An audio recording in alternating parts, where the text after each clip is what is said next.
नमस्कार दोस्तों, आपका स्वागत। तो आज की इस वीडियो में हम भारत की नदियों का भाग 2 गंगा नदी तंत्र कवर करेंगे। मैं आपको डायग्राम के सहायता से समझाऊंगा, पूरा डिटेल में कवर कराऊंगा।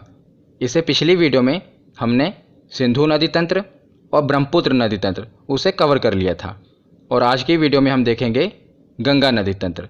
तो चलिए बिना देरी किए हुए वीडियो को शुरू करते हैं। तो चलिए वीडियो की शुरुआत करते हैं। और गंगा नदी तंत्र को पूरा डायग्राम से समझने से पहले हम कुछ गंगा नदी से रिलेटेड बेसिक जानकारी जान लेते हैं। उसके बाद हम पूरा गंगा नदी तंत्र डायग्राम से कवर करेंगे। तो सबसे पहले है कि गंगा नदी भारत की सबसे लंबी नदी है, और बात करें इसकी लंबाई की तो इसकी कुल लंबाई है 2525 किलोमीटर, यानी कि 2525 किलोमीटर। और गंगा नदी दो देशों से गुजरती है, भारत और बांग्लादेश। तो भारत के उत्तराखंड से निकलती है, उसके बाद ये बांग्लादेश चली जाती है, और बांग्लादेश से बाद ये बंगाल की खाड़ी में गिर जाती है। तो ये दो देशों से गुजरती है। पर बात करें इसके अपोहा तंत्र की, मतलब कि इसकी सहायक नदियों की, उसको भी इंक्लूड करें तो सहायक नदियाँ तो नेपाल से भी आती हैं। पर अगर मुख्य रूप से गंगा नदी देखें तो वो दो देशों से ही गुजरती है, भारत और बांग्लादेश। उसके बाद देखते हैं कि गंगा नदी भारत के 5 राज्यों से गुजरती है। किन किन राज्यों से? बहुत ही महत्वपूर्ण है और कई बार एग्जाम में पूछे गए हैं। तो सबसे पहले है उत्तराखंड। उत्तराखंड से तो ये निकलती ही है। उसके बाद एंटर करती है उत्तर प्रदेश, और उत्तर प्रदेश के बाद बिहार। बिहार के बाद ये आगे झारखंड के ऊपरी हिस्से से निकलती है। तो कई किताबों में आपने पढ़ा होगा, उसमें झारखंड नहीं दिया होता। पर याद रखिए, जो गंगा नदी है ये झारखंड के भी कुछ हिस्सों से होकर गुजरती है, और उसके बाद ये पश्चिम बंगाल में चली जाती है, और पश्चिम बंगाल के बाद ये बांग्लादेश में प्रवेश करती है। तो बांग्लादेश के बाद ये बंगाल की खाड़ी में गिर जाती है। तो कुल कितने राज्य हुए हमारे जो भारत में हैं? ये हुए 5 राज्य: उत्तराखंड, उत्तर प्रदेश, बिहार, झारखंड और पश्चिम बंगाल। आगे हम इसे मैप में भी देखेंगे, पर अभी आप याद रखिए। उसके बाद हम देखते हैं गंगा नदी की कुछ विशेषता। तो गंगा नदी स्वतः स्वच्छ होने वाली नदी है, यानी कि ये सेल्फ प्योरीफाइंग रिवर है। आपने भी देखा होगा, जब आप गंगा स्नान करने जाते हैं तो वहाँ से बोतलों में गंगा जल भर कर लाते हैं ना, और वो गंगा जल आप कितने दिनों तक, सालों तक रखते हैं, फिर भी वो ख़राब नहीं होता। तो क्यों ख़राब नहीं होता? आपने कारण जाना इसके पीछे? तो इसके पीछे का कारण है बैक्टीरियोफेज नामक एक वायरस। तो ये बैक्टीरियोफेज नामक एक वायरस है, जिसके कारण जो गंगा नदी है इसका पानी कभी ख़राब नहीं होता, क्योंकि ये वायरस है बैक्टीरियोफेज, ये हानिकारक जो बैक्टीरिया होते हैं उनको ख़त्म कर देता है।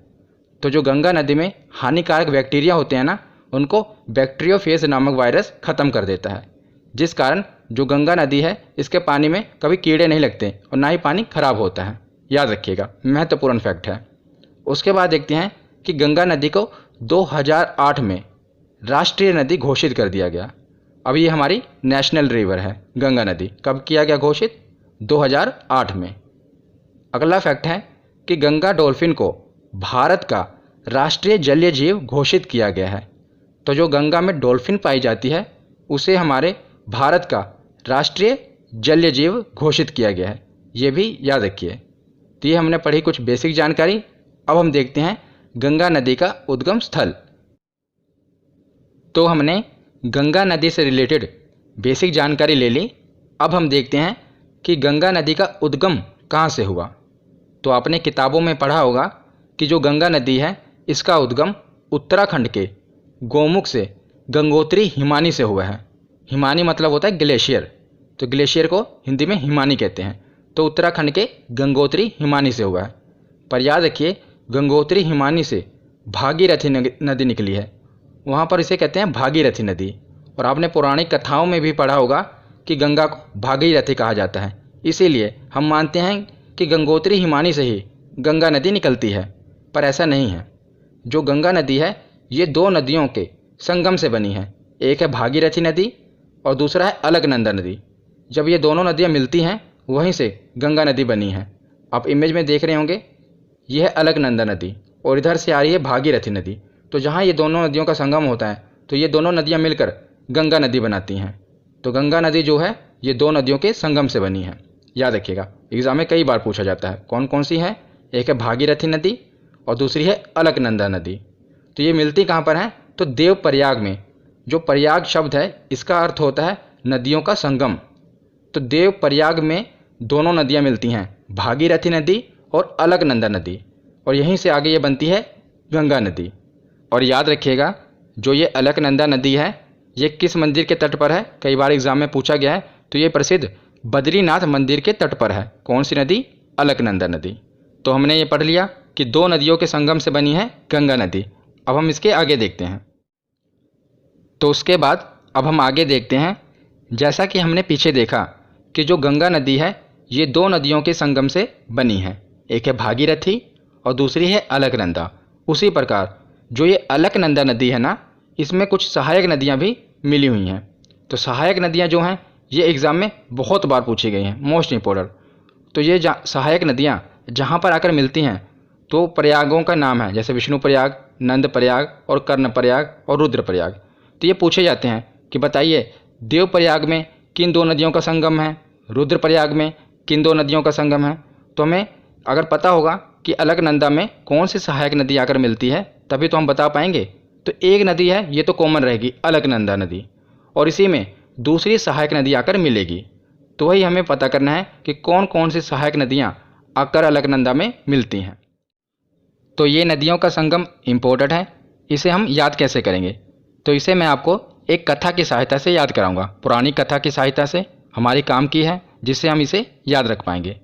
आपने पुरानी कथा सुनी होगी कि गंगा नदी का धरती पर अवतरण कैसे हुआ।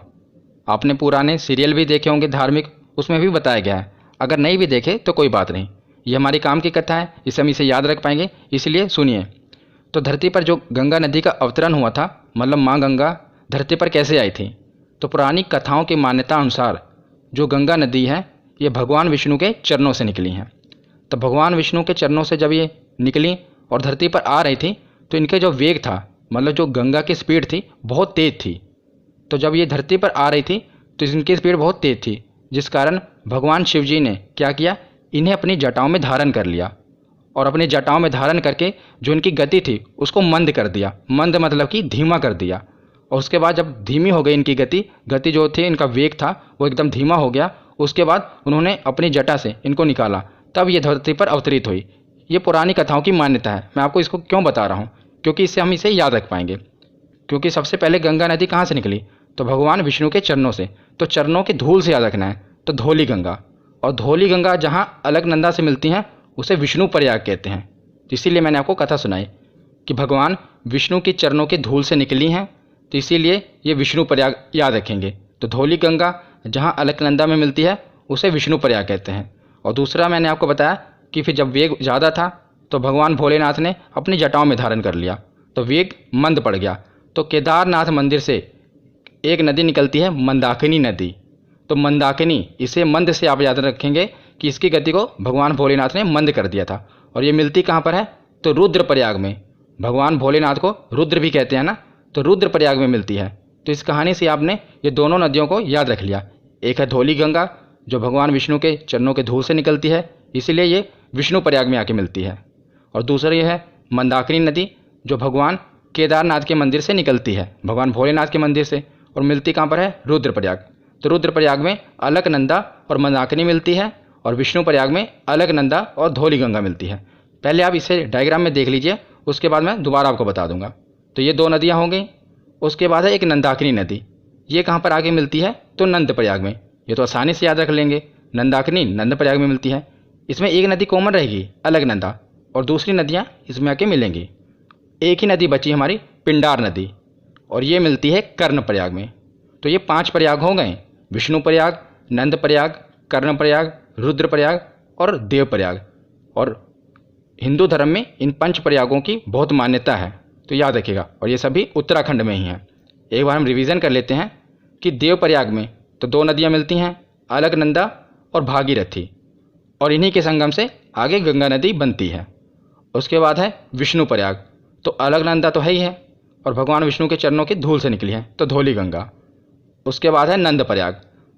अलकनंदा तो है ही, उसमें आएगी नंदाकिनी नदी, तो इसीलिए इसे नंदप्रयाग कहते हैं। उसके बाद है कर्णप्रयाग।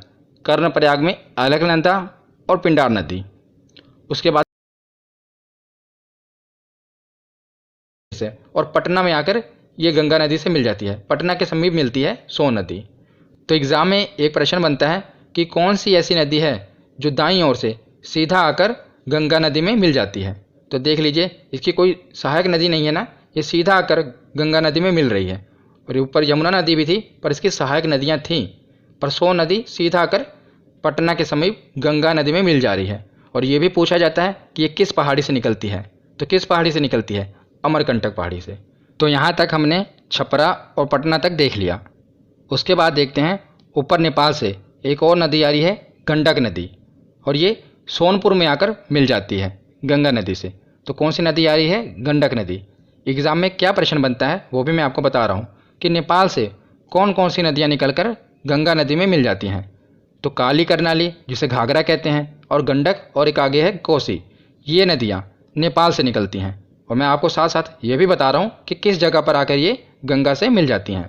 तो गंडक नदी सोनपुर के समीप आकर गंगा नदी से मिल जाती है।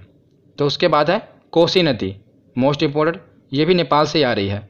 और ये कुर्सेला, बिहार में एक जगह है कुर्सेला, उसी के समीप ये नदी गंगा नदी से मिल जाती है। कौन सी नदी? कोसी नदी। तो जो कोसी नदी है ये अपने रास्तों को बहुत बदलती है, इसीलिए ये बहुत कुख्यात है अपने रास्तों को बदलने के लिए। और इसे बिहार का शोक कहा जाता है, क्योंकि बिहार में हर साल इस नदी के कारण बाढ़ आती है।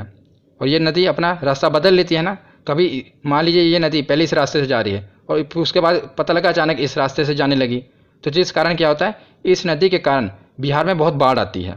तो इसीलिए इसे बिहार का शोक भी कहा जाता है। किस नदी को? कोसी नदी को। और ये कुर्सेला में, बिहार के कुर्सेला में गंगा नदी से आकर मिलती है, याद रखिएगा। तो हमने पूरा बिहार देख लिया। पहले हमने उत्तराखंड देखा, फिर उत्तर प्रदेश देखा और बिहार देख लिया। और उसके बाद हम आगे बढ़ते हैं पश्चिम बंगाल की तरफ। तो एक दार्जिलिंग की पहाड़ी, पश्चिम बंगाल में है ना दार्जिलिंग की पहाड़ी, वहाँ से एक नदी निकलती है, महानंदा नदी। ये गंगा नदी की आखिरी सहायक नदी है, याद रखिएगा। सबसे पहले कौन थी? रामगंगा, ये पहली थी। और आखिरी कौन सी है? महानंदा। ये भारत की बात कर रहा हूँ मैं कि भारत में आखिरी कौन सी है? महानंदा। तो महानंदा कहाँ से निकल रही है? दार्जिलिंग की पहाड़ी से निकल रही है। और ये फरक्का बैराज है, मतलब समझ लीजिए जो ये महानंदा नदी है ना, ये बिहार और पश्चिम बंगाल के बॉर्डर में बहती हुई जाती है और पश्चिम बंगाल में चली जाती है। कौन सी नदी है? महानंदा नदी, याद रखिएगा। ये निकलती कहाँ से है ये पूछा जाता है। तो ये दार्जिलिंग की पहाड़ियों से निकलती है। कौन सी नदी है? महानंदा नदी। और सबसे इंपॉर्टेंट है, ये सबसे आखिरी सहायक नदी है, ठीक है। और उसी के बाद बना हुआ है फरक्का बैराज, आपको पता होगा पश्चिम बंगाल में है। यहाँ से क्या होता है, जो गंगा नदी है, अभी आपने देखा जो गंगा नदी है ये दो नदियों के संगम से बनी, उसके बाद एक नदी बनी उत्तराखंड से होते हुए उत्तर प्रदेश, बिहार, बिहार से झारखंड, फिर पश्चिम बंगाल, आगे जाकर क्या हुआ, फरक्का बैराज से फिर ये दो नदियों में बट गई। इसकी धारा थी जो गंगा नदी की, ये दो नदियों में बट गई। एक है हुगली और एक है पद्मा नदी।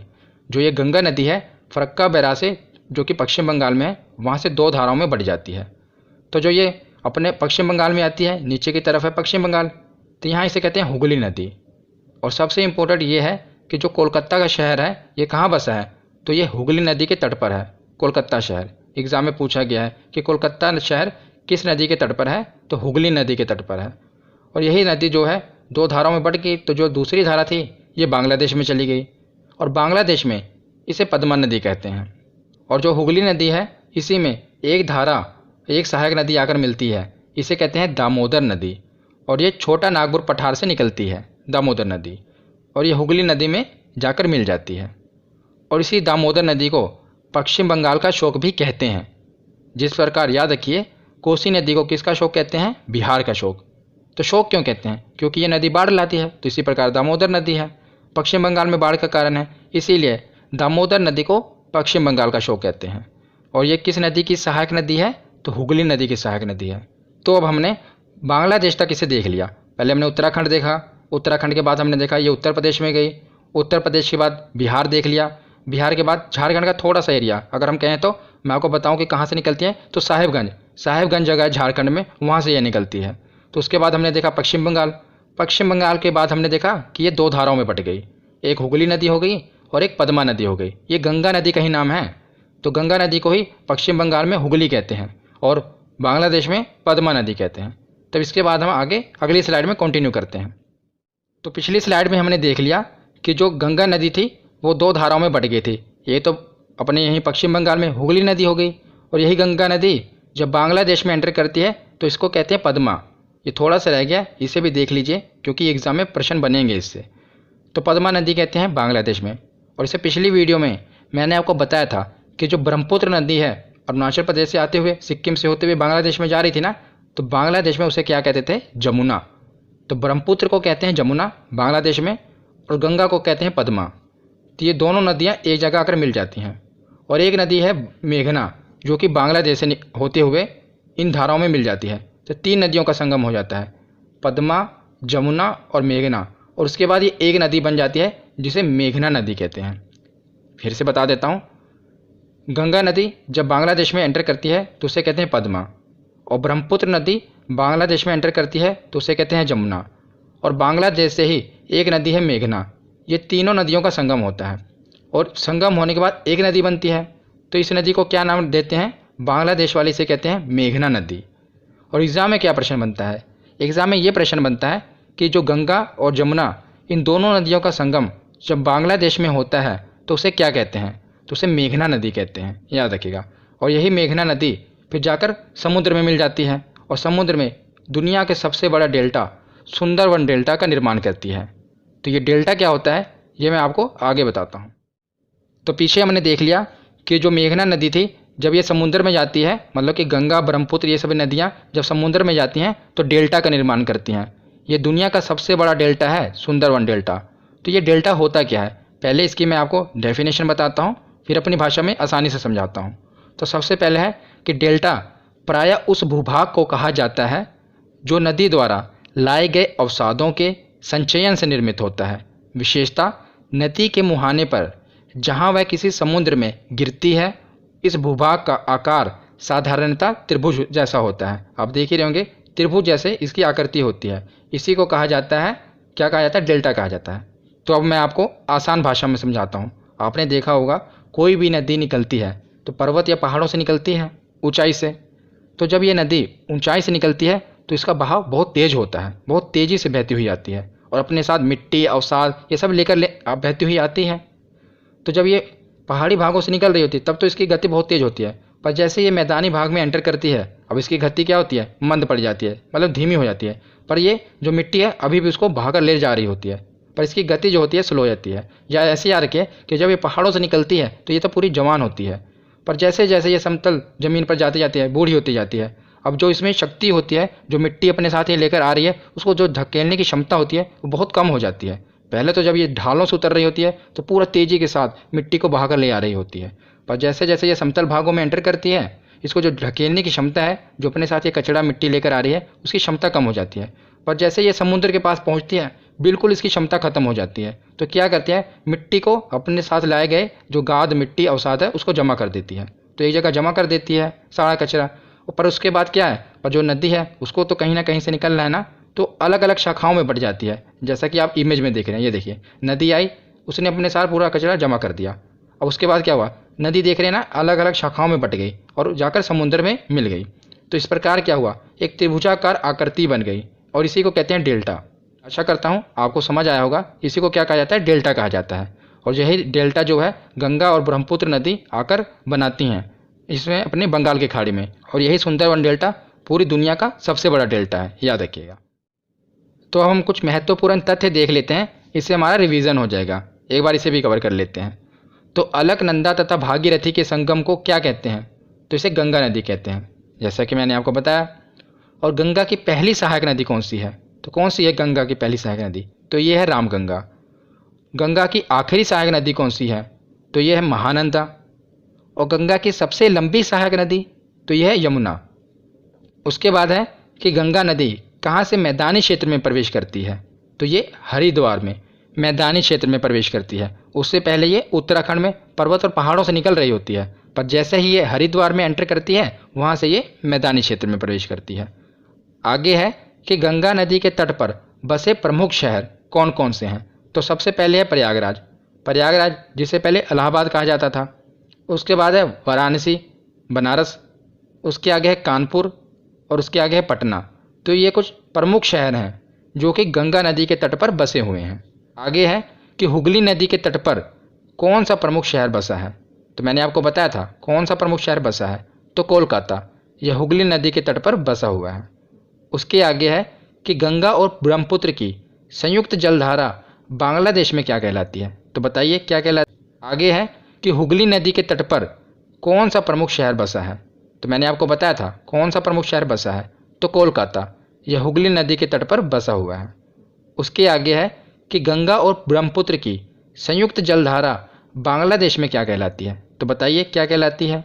तो ये मेघना कहलाती है। गंगा को पद्मा कहते हैं, ब्रह्मपुत्र को जमुना कहते हैं, और जब ये दोनों धाराएं मिलती हैं तो उसे मेघना कहते हैं। याद रखिएगा। इसमें एक नदी और आकर मिलती है मेघना, उसी के कारण इसका नाम मेघना पड़ा है। पर ज़्यादातर यही प्रश्न पूछा जाता है कि गंगा और ब्रह्मपुत्र की संयुक्त जलधारा को क्या कहते हैं, तो मेघना कहते हैं। आगे है कि बिहार का शोक किस नदी को कहते हैं, तो कोसी नदी को।